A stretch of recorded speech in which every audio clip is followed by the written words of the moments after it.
যাদের বাচ্চা আছে তারাই বুঝবেন যে বাচ্চা কাচ্চা ঘুমালে তখন যে পরিমাণ শান্তিতে কাজ করা যায়, ঠিক এই যে আরহাম অনেকক্ষণ যাবৎ ঘুমাচ্ছে এবং ইন দ্য মিন টাইম আমি কিচেন ক্লিন করছি এবং অনেক কিছু রান্না করলাম। চলেন আপনাদেরকে দেখাই। এখানে আমি রান্না করলাম গরুর মাংস, যেহেতু সামনে কোরবানির ঈদ আসতেছে এবং এটা ফ্রিজে এক প্যাকেট, ছোট একটা প্যাকেট বাকি ছিল, তো সেটা আমি আজকে রান্না করে ফেলছি।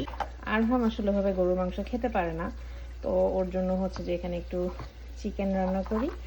আর এই জিনিসটা হচ্ছে পোলাও, যেটা আমি রাইস কুকারে রান্না করি। আর এই পোলাওর চালটা আমার ফুপু শাশুড়ি নিজেদের, তো এটা এরকম আমার কাছে খেতে বেশ ভালো লাগে।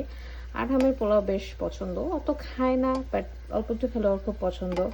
যখন দেশে ছিলাম মাঝে, তো আমার আম্মু মানে আরহামের নানু ওকে প্রায় হচ্ছে যে পোলাও রোস্ট রান্না করে খাওয়াতো, খুবই পছন্দ করতো। তো সময়ের কারণে এখানে আমি আসলে ভাবে করে উঠতে পারি না। আর যাই হোক, আজকে এই যে আরহাম ঘুমাচ্ছে মাসাল্লাহ অনেকক্ষণ, কারণ ও বেশ টায়ার্ড ছিল। তো তাই হচ্ছে যে আমি ইন দ্য মিন টাইম রান্না বান্না করলাম, শাওয়ার নিলাম। এই তো, এই হচ্ছে আমার সব কিছুর ফাইনাল লুক। এখানে হচ্ছে সালাদ।